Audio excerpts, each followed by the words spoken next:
Tinoyo na naman si Remar dahil may nakita siyang pinagupitan ng kuko pero hindi winalis. Sabi sa t-shirt niya, stick to your dream, not to your mood. Pero hindi naman niya yan napapanindigan.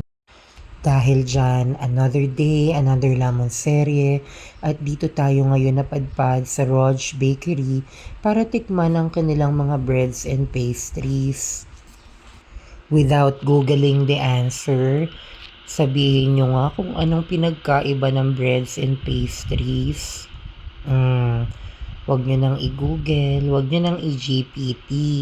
Pero yan yung mga breads and pastries na ino-offer nila dito sa kanilang bakery. Kung gusto nyong makita at malaman yung presyo, i-pause nyo na lang kasi medyo mabilis yung pagkaka-video namin dyan.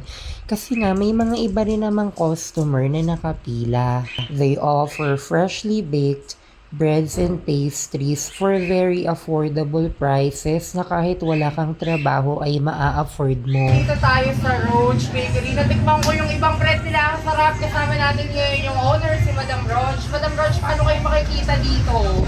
Tayo ay makikita po ninyo dito sa Meridian, sa Phase 1, Block 2, Lot 11 and 12. Meridian Place, Barangay Casa Kabayan 2, General Trias Cavite. Hindi ako sure kung si Madam Raj talaga yung may-ari nito kasi parang di naman siya sure sa address nila. Ito yung mga kinuha namin, huhusgahan natin for today's video. Una kong tinra yung Spanish bread nila. Nagustuhan niya ni Remar pero ako hindi masyado. Kaya i-rate lang natin siyang 5/10. Next naman yung kanilang tuna bread. Medyo madami yung feeling, however, parang sobrang dami yata nung extender kaya yung tuna hindi na masyadong malasahan dahil dyan i-rate natin tong 7/10. Ang next naman ay yung kanilang ham and cheese bread. Tawang-tawa ko dyan kasi yung bread mukhang kipay. Yung laman niyan, meron siyang isang slice ng ham, maliit na slice ng cheese at 2 hibla ng bell pepper.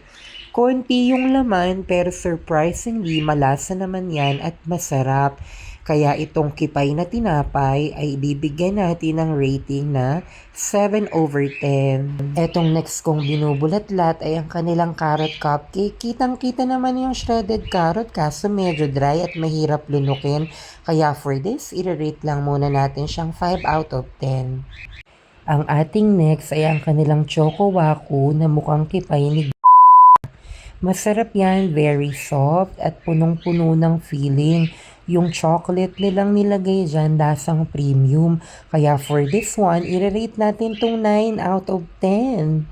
Next naman, itong kanilang choco donut. Not to my liking kasi ang hirap niya ding lunukin. Kaya for this one, i-rate lang natin siyang 5/10.